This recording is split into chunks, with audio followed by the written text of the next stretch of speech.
ராவணன் கலையகம், உலகெங்கும் வாழும் தமிழ் பேசும் மக்களுக்கான ஊடகம். வட்டாப்பிளை கண்ணகியம்மன் ஆலயத்தினுடைய பங்குனி திங்கள் உற்சவம் மிகவும் சிறப்பான முறையிலே ஆரம்பமாகி இருக்கின்றது. பெருமளவான பக்த அடியார்கள் நடந்து வந்து கொண்டிருக்கின்றார்கள் ஆலயத்தை நோக்கி. ஆலயத்திலே மிகவும் சிறப்பான முறையிலே வழிபாடுகள் அனைத்துமே ஆரம்பமாகி இருக்கின்றன. அந்த காணொலியை தான் நீங்கள் இப்போது பார்க்க இருக்கின்றீர்கள்.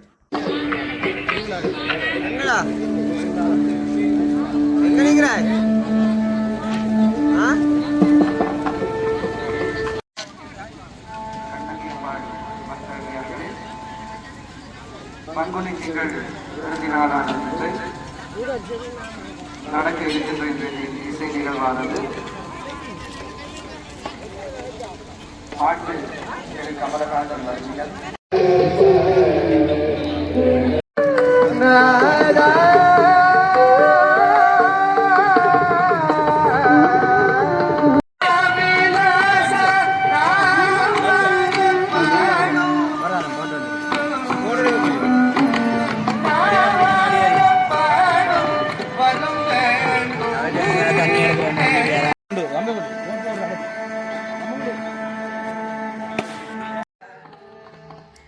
கிட்டத்தட்ட நூற்றுக்கணக்கான பொங்கல் பானைகளிலே பக்த அடியார்கள் ஆலயத்துக்கு வந்து பொங்கல் செய்து கொண்டிருக்கின்றார்கள்.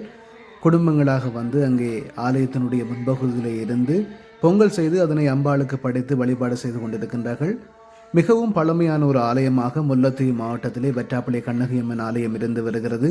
ஒரு பத்தினி தெய்வத்தினுடைய வழிபாடாகவும் பெண்களை போற்றுகின்ற வழிபாடாகவும் இந்த வழிபாடு பல காலமாக இங்கே இடம்பெற்று வருகின்றது. இன்றைய தினம் பிற்பகல் ஒரு 5 மணி அப்படி இங்கே மஞ்சம் இழுக்கின்ற நிகழ்வும் ஆரம்பமாக இருக்கிறது. இந்த மஞ்சத்தினை பார்ப்பதற்காக இலங்கையினுடைய ஒவ்வொரு பகுதியில் இருந்தும் பலாயிரக்கணக்கான மக்கள் வருகை தருவார்கள்.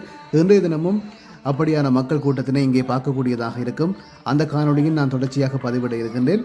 மஞ்சம் இழுப்பது கண்ணகியம்மன் ஆலயத்திலே மிகவும் பிரபல்யமான ஒன்றாகும். இதனை பார்ப்பதற்காக இலங்கையினுடைய ஒவ்வொரு பகுதியில் இருந்தும் பல ஊர்களில் இருந்தும் மக்கள் வருகை தருவார்கள். ஒரு பிற்பகல் ஒரு 5 மணி அப்படி மஞ்சம் இழுக்கின்ற நிகழ்வு ஆரம்பமாகும்.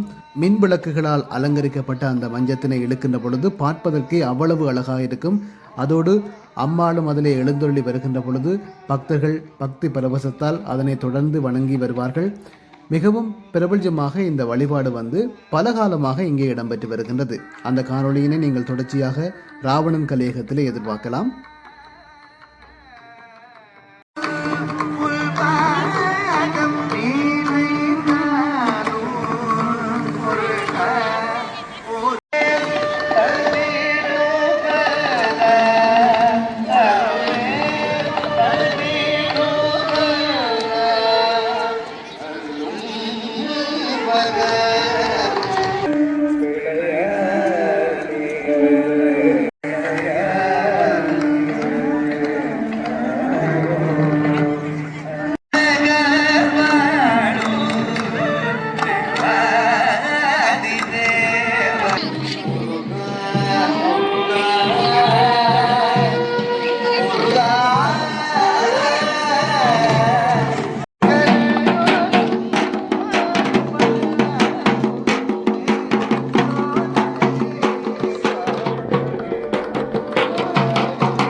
இத்துடன் இந்த காணொலியை நான் முடித்துக் கொள்கின்றேன். இன்னும் ஒரு காணொலியிலே உங்கள் அனைவரையும் சந்திக்கும் வரை உங்களிடமிருந்து விடைபெற்றுக் கொள்கின்றேன். நன்றி, வணக்கம்.